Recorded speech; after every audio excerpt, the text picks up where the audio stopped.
Hello everyone, I hope you're doing fine. My name is Skyline, and today we're doing the epic grand finals to Apex Season 2 between Lunatic Hai and RunAway. God, this was such a good series. It's a long one, guys, so I think let's just get right into it, huh? Alright, so we're starting on Oasis. This is the first map of the series. RunAway and Lunatic Hai are running the exact same compositions. And that is the two tanks with the two supports and the Genji, and both of them, interestingly enough, before we get into this fight, we're about to get into it, but both of them are running a McCree.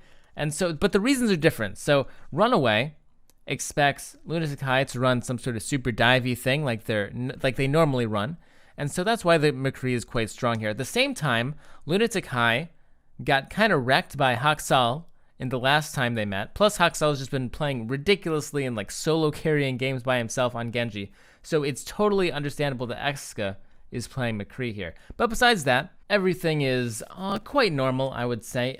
Basically, the two Genjis aren't going to be too effective until one of these McCrees gets opened up, but the Genjis are just there to keep the other team honest. While Haksal is there, while Who Are You is there, on those Genjis, neither team can really do anything crazy because they know that the Genjis can take advantage of it. Now, there is a pause here. This was a pause because of technical difficulties, but there is something that I think is worth pointing out because I think it's interesting, and that is, so you're not allowed to talk during these pauses, these technical pauses. You're not allowed to talk about the game or anything like that. But here, obviously, RunAway is talking about the issue, like, oh, what's happening? He's explaining the issue right now. Haxal's explaining it. And this is a pretty short pause, too. It's only 2 minutes. I'm going to skip it, of course, but I'm just going to explain this part. And so RunAway is here working through the problem a little bit, being engaged with each other. And in the meantime, Lunatic Hai has to sit here in silence, basically just sort of chilling out. And so because of this, you're going to see that RunAway just rolls it after the pause. The pause was about maybe 3 or 4 minutes or so. And this is, by the way, the first gameplay we got to see on the stream. There is nothing before this, guys. But just the mental state of RunAway being engaged during that pause as opposed to Lunatic Hai that just sort of sat there in silence for 4 minutes, that was a huge advantage towards them. So, it was nobody's fault. It was a technical pause for sound issues, but that was the results of it. I believe that that's why that fight was so one-sided. But anyway, let's get into the next fight because it quickly is coming up. So now Haksal has his blade, plus there's nano boost as well. So ideally, they're just trying to take an easy fight, but some little bit mispathing there, I'm about to show it once again, by Haksal allows Ryujay Hong to get such an easy sleep off. And we'll check it out one more time here as he comes up. And so you never want to be walking directly towards an Ana. So this is where Ryujay Hong is, right here. And this is obviously Haksal. And so he didn't actually go to either side. He just, fell straight to the ground, first of all, and allowed a pretty easy sleep for Ryujay Hong. So obviously, these sleeps are impressive. They're good. But at the same time, a lot of these that you're going to see that are landing on Haksal are kind of gimmies. They're not that difficult. Kaiser has an okay shatter, gets one, just trying to stay in there. Normally, Kaiser a little bit safer with his ultimates, I think. A little bit more disciplined. He chose to use it there. During a time when it was about a 2v5 at that point, Haksal used his ultimate on just one person. Really, I don't think it was going to turn the fight around. And so now they're coming in without an Earth Shatter when they should have had one. Earth Shatter plus Zarya Graviton Surge is so strong, but now they're just going in with just the Graviton Surge, which whether they use it or not, I think will depend on how this fight winds up going. But Lunatic Hai is behind now, so they don't want to burn everything if they don't have to. And this is a beautiful Zarya ultimate. Notice, we're going to watch it one more time. So Bumper here, he sees, Miro's here. Their Reinhardt's over here. The rest of the team is over here. What's the biggest thing that can stop the Zarya ult? Well, the Reinhardt. He's pretty far away right now, so let's go for it. They only have one ultimate. They're going to try to win the fight off of just this one ultimate. They don't want to just try to... They find an opportunity to not make this into a save push, and, they try it out. Now, Kaiser gets charged here. A bit of a mistake on his part.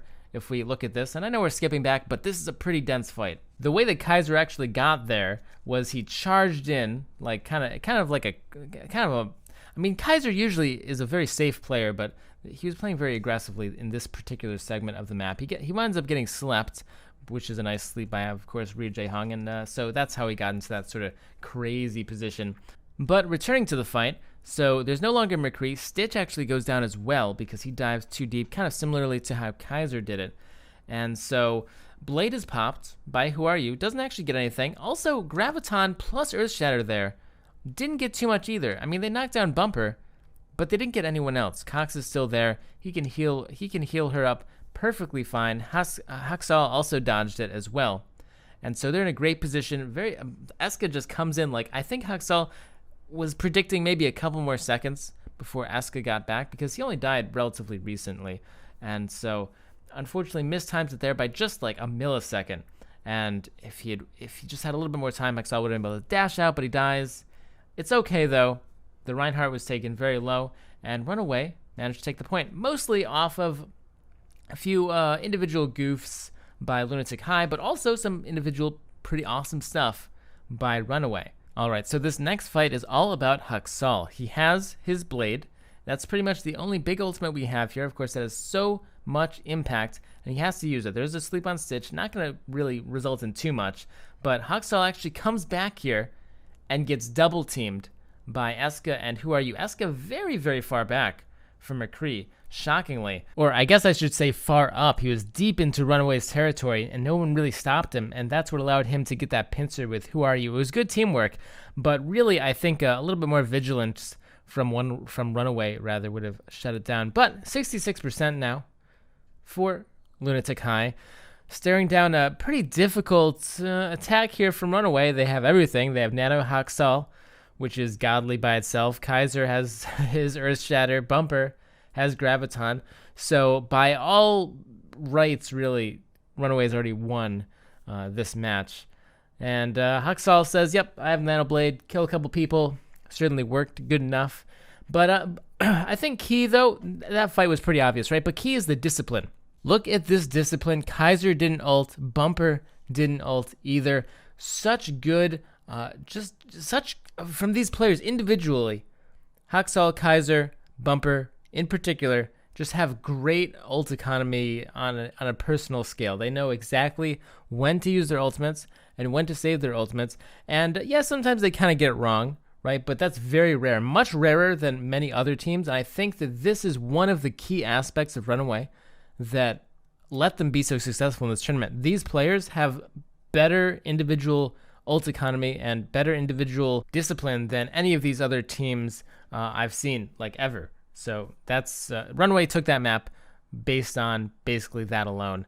And so coming into that last fight with 4 ultimates, finishing it off with the 2 that they didn't use. So RunAway will take the first segment of Oasis. But let's not waste any time, jump straight into the next map. So here we again have mirrored compositions, but on this particular segment of Oasis, as we pause it real quick.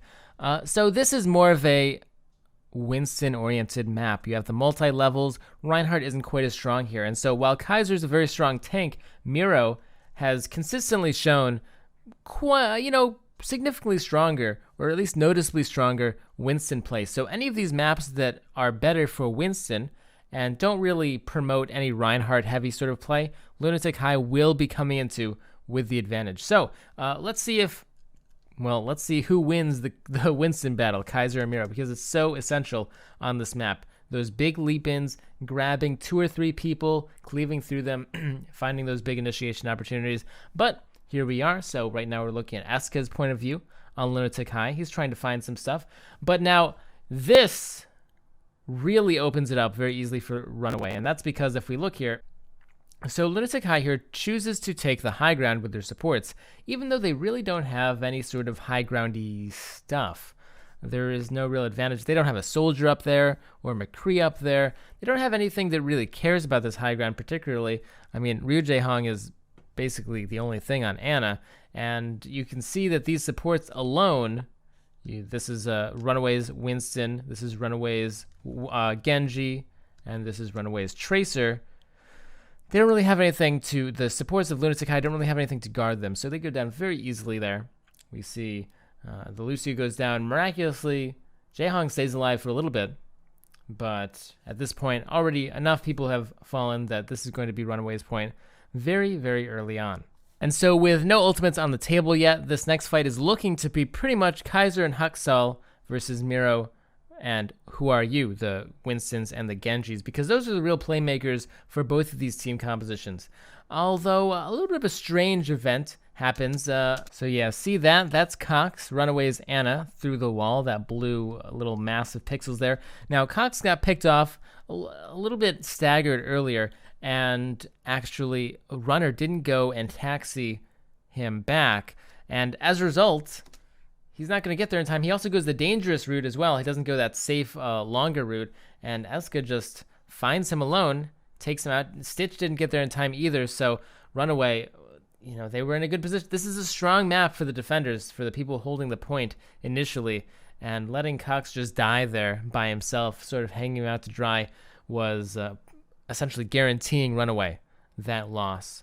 And so Lunatic Hai takes it pretty easily, obviously. No Ana, makes it a breeze, essentially. But still, relatively even on both sides. Miro has a big ultimate advantage over Kaiser, and that's what I was talking about earlier. I think Miro generally has a bigger impact on this hero. Stitch, very nicely done, by the way. Landing the pulse bomb is going to, it forced out Miro's ultimate. He couldn't just let himself die, right? So all of that ultimate that Miro did have as an advantage over Kaiser is now completely lost. Of course, Stitch lost the bomb, but Tracer Bomb is definitely worth Winston ult any day of the week. But now everyone has everything pretty much. Haksal has Blade, they have Barrier, Cox has Nano. They're going to go for it. Runner has the Barrier as well, so he's going to use it. Toby doing it. Also, we see all the sleep. This was one of them. Oh my god, Ryu Jae-hong, another pro sleep moments. And not to take anything away from him, because he's a great player. He makes great sleeps and stuff pretty consistently. But at the same time, this is less Ryu Jae-hong being a god Ana, because I think that most Anas could have made this shot. It was more like Haksal's pathing issue, again, running straight in. Never run straight directly towards an Ana. It's pretty much just like, you're going to get slept every time. And Haksal has that problem a couple times, several times even throughout the series, but he slowly gets, hopefully he slowly gets wiser as it progresses. But because of that, sleep, essentially, Lunatic Hai comes out strong. Again, their Nano Blade didn't get slept, and RunAway's Nano Blade got slept, so that's pretty much, that's about as big of an advantage as you get. 60% for Lunatic Hai. Not too much with them. RunAway has Kaiser's Winston ultimate. Remember, that goes back to Miro losing his to the bomb, but he's already at 70%. Again, Miro, such a good Winston, and really making it show on these Winston-heavy maps. Right now, RunAway doesn't have the advantage because they're not the defenders here. They need to land a really sick pulse bomb or pick off Toby, but already Haksal and Bumper die. That was very early, by the way. And Stitch just doing absolutely tremendously, obviously. Unfortunately, didn't really get the bomb off. But at that point, he had already lost a couple of people. We couldn't see it, unfortunately, on the camera, so we couldn't see how Haksal died. We couldn't see how Bumper died on the Diva. But here we go. It's pretty much the last push already. And Runner, unfortunately, if we go back, Runner died. He wasn't on camera. He dies right now. And I assume he was on the point because he wasn't on the camera. Jae-hong must have left-clicked him. This is really catastrophic. Runner dying like this, and it's not the first time that Runner will die early on, seemingly randomly. And 58%, he didn't have the barrier, but the healing is obviously pretty substantial. So anyway, Lunatic Hai take this segment of Oasis, but we have a third one coming up. And while Winston is still pretty strong on this third segment, Reinhardt is still okay, and Winston isn't necessarily as overpowering. It's not like this particular segment of the map where Winston is like everything. All you have really relies on the Winston. He's one of your primary initiators, your main go-getter sort of thing. So Miro there, taking that advantage, taking the map, plus a couple weird mistakes like letting the Ana die, letting the Lucio die there. So anyway, let's go on to the third segment. Now, I did mention before the Winstons, Kaiser will be playing Winston again in this map, but this map isn't really so much the big play-inator carry Winston map as much as he can play more of the supporty role. He's comfortable in the more passive role. So there's a Fair Mercy here, and I really like the Fair Mercy over the Ana in this particular case. Remember, this is played on an older patch, so this is the Ana that has 80 damage per shot, and regardless, I think the Mercy is just so strong on this map. Pair it with a Fair, why not? And it's really it's really giving RunAway a big advantage in that they don't have to worry about their supports. This map is so easy to just flank around and murder some supports on. And you can't do it when Bumper's on Mercy and Runner is on Lucio. They're both very hard to kill. Ryo Jae-hong, however, is on Ana, so he's going to have a lot of trouble. He won't have as much of an impact as he normally does on most maps because he has to run around. This is such a dangerous segment for immobile supports like Ana and like Zenyatta. And RunAway going up early means that Haksal gets a super early blade, actually, much earlier than Who Are You, which is going to give them a big advantage in this next fight. And not to mention, D.Va gets staggered out suddenly. And, Jae-hong, very close there. So very surprised he didn't die, actually. Stitch, getting the health pack, not a big deal. Okay, Jae-hong did just die there. And, the Lucio, too. That one was close as well. But we're at 38%. Lunatic Hai has to back off. Now, Miro has the ultimate. That's pretty key. But Kaiser has it too. It goes to show, though, like I said before, Miro on the losing team, 0 to 48%, has his ultimate the same time, technically, before Kaiser did. So it really goes to show that the varying carry potentials of both of those players. Haksal gets wrecked, to put it bluntly. His blade doesn't do anything. Again, though, if we take a look at it one more time, it's another one of those like, oh my gosh, Jae-hong got a 6 sleep. But really, if we look at the pathing, Jae-hong is back there, and Haksal just runs in a, straight line, essentially. And that's how he gets slapped. So Haksal has to work on his pathing a little bit more, especially with a Ana like Ryo Jae-hong. He's not going to just let you do that. You can't just rely on him like, oh, I just missed it. Oops. Jae-hong doesn't miss easy sleeps. And despite them being easy sleeps, the fact that he's hitting them consistently is the biggest key here. 75% already for RunAway, but look at this. Zumba doing so crazy play there by D.Va. Great accuracy. Bumper falls. And though he already used his res on Haksal, still cool play. Anyway, RunAway lost there because obviously the blade didn't quite pan out correctly, but now it is 87%. They have a lot on here. Remember, it is the only best of 3. So if RunAway takes this, they do win the set. Lunatic Hai has quite a way to go. And RunAway, right now, they can just build up Haksal ult. They can build up the blade. Stitch can get the bomb. Cox can get his missiles. And Bumper can get res all within one fight.